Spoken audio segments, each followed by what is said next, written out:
Assalamualaikum warahmatullahi wabarakatuh. Waalaikumsalam warahmatullahi wabarakatuh. Selamat siang anak-anak. Siang Pak. Apa kabar kalian hari ini? Baik Pak. Baik, terima kasih sebelumnya. Bapak akan mengajak kehadiran teman-teman semuanya. Bisa diinformasikan hari ini tidak berangkat? Ada? Tidak ada Pak. Tidak ada ya. Baik, semuanya nihil. Baik. Teman-teman, untuk pertemuan kali ini kita akan membahas mengenai materi teks sejarah. Materi teks sejarah. Sebelumnya teman-teman, apakah sudah ada yang pernah mendengar materi teks sejarah? Belum. Belum ya? Belum. Baik teman-teman. Jadi apakah sudah pernah mendengar cerita sejarah itu apa? Sudah. Apa itu sejarah coba? Coba salah satu, Nadia coba. Cerita yang zaman dahulu. Zaman dahulu. Oh iya betul, cerita yang zaman dahulu itu disebut sejarah. Ada yang berpendapat lebih menarik? Coba Nurin. Apa ya Pak? Tidak tahu ya. Laina mungkin. Kejadian masa lampau yang mempunyai cerita istimewa. Baik. Betul, tadi yang disebutkan teman-teman semua, anak-anak sekalian itu betul semua ya. Masa lampau, cerita yang sudah lewat. Baik, ini Bapak akan sedikit informasikan untuk sejarah itu apa, seperti itu. Silahkan Mbak Laina dibaca. Teks cerita sejarah. Teks cerita sejarah adalah jenis teks yang menceritakan atau menggambarkan peristiwa-peristiwa atau kejadian-kejadian yang telah terjadi di masa lampau. Tujuan dari teks cerita sejarah adalah untuk mengkomunikasikan informasi tentang sejarah, baik itu peristiwa sejarah penting, tokoh-tokoh sejarah, atau perkembangan sosial, politik, budaya, atau ekonomi dari suatu periode waktu tertentu. Baik, Mbak Laina, dari yang dibaca tadi itu kira-kira jawaban teman-teman tadi itu sudah sesuai ya? Hampir sesuai Pak. Hampir sesuai. Sama-sama masa lampau. Coba Mbak Nurin, diinformasikan apa yang ditangkap dari yang dibaca Mbak Naila tadi, kira-kira apa yang menjadi suatu hal yang penting dalam sebuah teks sejarah. Yang terjadi pada masa lampau. Ya betul, yang terjadi pada masa lampau yang Mbak Nadia. Ya betul ya, bahasa tubuhnya sudah menjelaskan. Mungkin Mbak Nadia ini sulit berkata-kata. Jadi yang diceritakan secara ulang, sistematis, terstruktur seperti itu. Di sini juga saya jelaskan dengan sejarah peristiwa penting, tokoh-tokoh sejarah perkembangan sosial, politik, budaya, ekonomi dan bagian dari sejarah. Begitu, terima kasih anak-anak. Di awal ini anak-anak sudah mampu untuk mengungkapkan pendapat-pendapatnya ya. Untuk sekarang atau selanjutnya mohon disimak video ini, disimak secara baik-baik. Nanti akan ada hal-hal yang perlu anak-anak semuanya cermati seperti itu. Baik, silahkan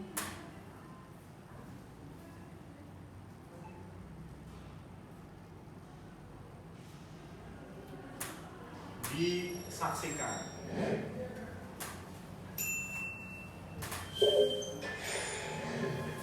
Tugu Muda adalah sebuah monumen yang berada di kota Semarang. Monumen ini cukup terkenal loh. Tugu Muda dibuat untuk mengenang jasa para pahlawan yang telah berjuang dan gugur di pertempuran 5 hari. Pada tanggal 28 Oktober 1945, peletakan batu pertama Tugu Muda ini dilakukan oleh Mr. Wasonegoro yang saat itu merupakan gubernur Jawa Tengah. Awalnya Tugu Muda akan dibangun di dekat alun-alun.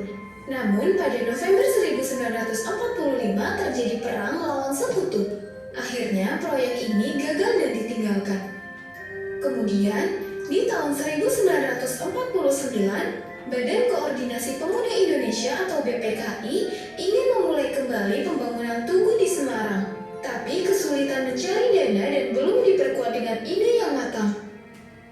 Lalu, pada tahun 1951 dibentuklah Panitia Tugu Muda oleh Hadi Subeno Sorsowedoyo yang saat itu menjabat menjabat sebagai wali kota Semarang. Kemudian terlaksanalah pembangunan Tugu Muda, namun lokasi yang dipilih bukan di alun-alun kota Semarang, melainkan tepat di terjadinya pertempuran 5 hari Semarang, yaitu di Jalan Pemuda, Jalan Imam Bonjol, Jalan Sutomo, dan Jalan Padanaran. Tugu Muda ini dibangun tepat di seberang Lawang Sewu. Kita buat Tugu Muda itu di sini saja, tepat di lokasi pertempuran 5 hari. Baik, Pak. Peresmian Tugu Muda tepat pada Hari Kebangkitan Nasional yakni pada tanggal 20 Mei 1953 oleh Insinyur Soekarno, Presiden Indonesia pada saat itu.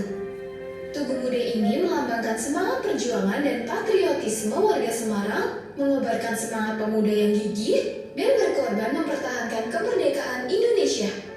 Yang mendesain Tugu Muda bernama Salim, sedangkan yang merancang relief pada Tugu Muda dikerjakan oleh seniman yang hebat bernama Hendro.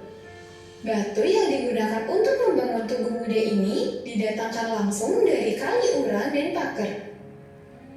Karena Tugu Muda berada di bundaran pusat kota Semarang, banyak wisatawan yang mengunjunginya untuk sekedar berfoto di depan Tugu. Fotoin aku di depan Tugu Muda dong, tapi biar Lawang Sewunya kelihatan ya. Iya dong, kita harus mengabadikan dua tempat bersejarah ini.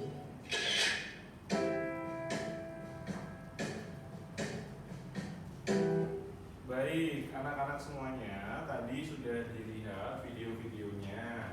Karena tadi beberapa teman-teman kalian sudah berpendapat, bisa disimpulkan tidak dari apa yang dibaca Mbak Laina tadi, itu yang ada dalam video tersebut itu contohnya apa? Tadi kan diinformasikan oleh Mbak Laina ada beberapa faktor ya mengenai sejarah serta masa lampau. Yang dimaksud dalam video tadi itu apa? Baik, silakan salah satu Mbak Nuri. Dalam tadi video sejarahnya apa Mbak Nuri? Asal usul Tugu Muda, betul. Asal usul Tugu Muda itu salah satu sejarah yang menyebabkan suatu ciri khas kebudayaan juga di Semarang. Nah, ciri khas kebudayaannya pasti bingung tadi ada relief, ada apa, di situ ada mengandung kebudayaan rakyat Semarang. Salah satunya itu budayaan dari Semarang atau pohon asem yang banyak di kota Semarang. Maka dari itu disebut Semarang. Itu feedback dari Tugu Muda itu sendiri. Tapi monumennya itu dibuat untuk memperingati pertempuran 5 hari di Semarang, di Jogja. Ini Mbak Nadia gimana ya? Tadi gak nyimak ya? Di Semarang. Baik. Kita akan masuk ke materi sejarahnya. Jadi teman-teman di awal ini sudah mengetahui ya sejarah itu seperti apa. Dan saat ini kita akan masuki struktur teks cerita sejarah. Silahkan dibaca Mbak Laina dari yang pertama apa? Pengenalan situasi cerita. Dalam bagian ini Cukup. Saya tidak suruh membaca deskripsinya ya. Iya Pak. Yang kedua apa Mbak Nurin? Pengungkapan peristiwa. Selanjutnya Mbak Nadia. Menuju konflik. Selanjutnya lagi Mbak Laina. Puncak konflik. Lalu Mbak Nurin. Penyelesaian. Mbak Nadia. Kode. Baik. Tadi masing-masing sudah menyebutkannya. Coba yang disebutkan Mbak Nadia dulu. Kode menurut Mbak Nadia apa Mbak? Berupa komentar terhadap keseluruhan isi cerita yang fungsinya sebagai penentu. Baik. Menurut Mbak Nurin, apakah sesuai yang disampaikan Mbak Nadia? Sesuai ya. Baik. Berarti ada kode. Yang pertama.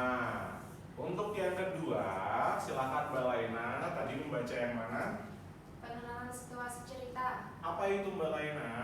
Pengarang memperkenalkan settingan cerita, baik itu dari waktu, tempat maupun peristiwanya. Baik, berarti setting Tempat, waktu. cerita ya.